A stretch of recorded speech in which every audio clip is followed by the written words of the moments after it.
we approved the release of that $6 billion to Iran on 9/11. That's when we announced it here.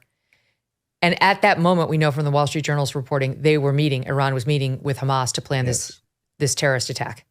I mean, so what are we going to do about it? What are we going to, like, what the defenders are saying, well, it hasn't technically been released yet. It's still sitting in South Korea. Okay, are we going to stop it?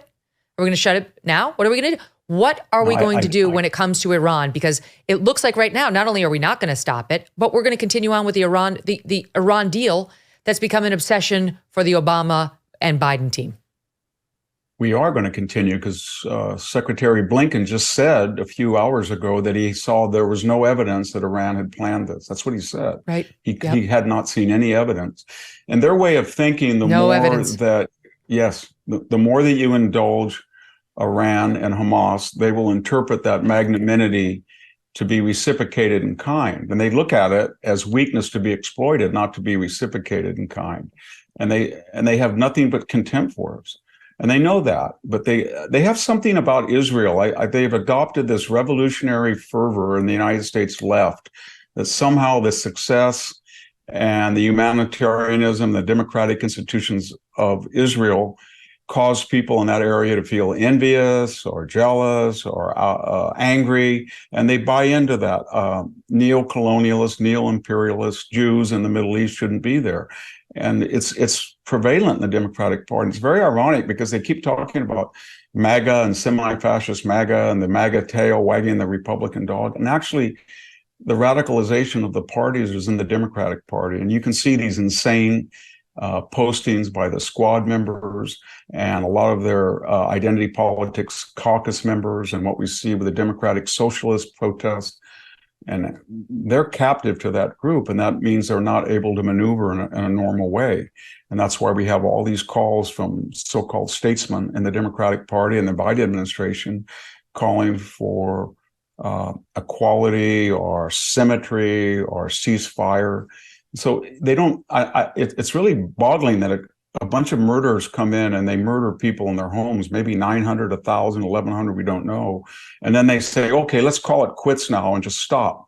And I was really struck by that statement in the U.S. Palestinian Affairs State Department tweet where they said that this cycle of violence and terrorism is bad, but the violence in response to it is bad. And I thought to myself, do they believe that about Ukraine? What if we just said, well, Vladimir Putin's terror, it's okay, and it wouldn't do any good for the Ukrainians to reply with violence because it would just accelerate the cycle of violence. They don't. So it's something about Israel that they target, and they make exceptional.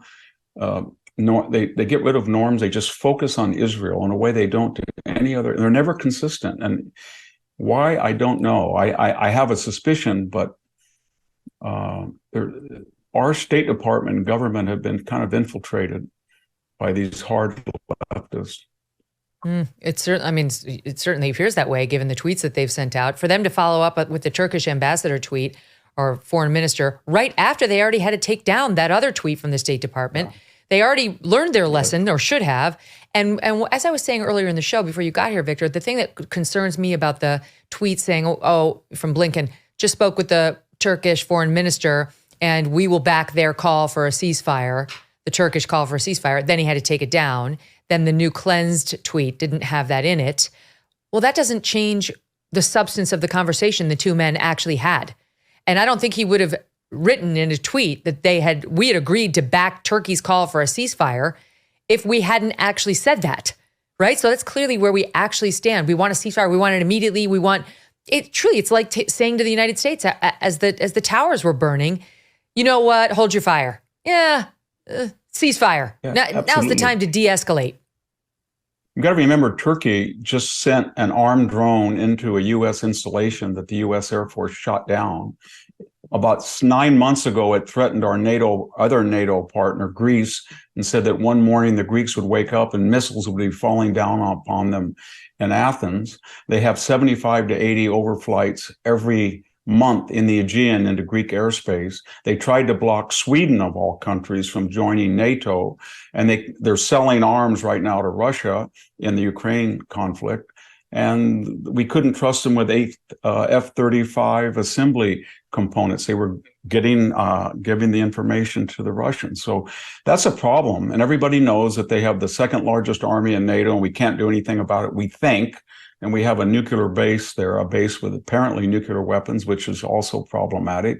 But Turkey is a very, very different Turkey than it was 15 years ago. And the idea that Blinken, on the aftermath of this disaster, this genocidal attack, the idea that he would partner with the Turkish foreign minister to call on Israel to stop whatever it is planning to do is really amazing. And it's kind of despicable. It really is despicable. Excellent perspective.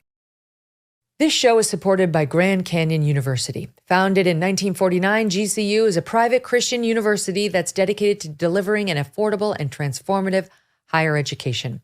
Their vibrant campus is located in beautiful Phoenix, Arizona, and according to Niche.com, ranked a top 25 best campus in the country.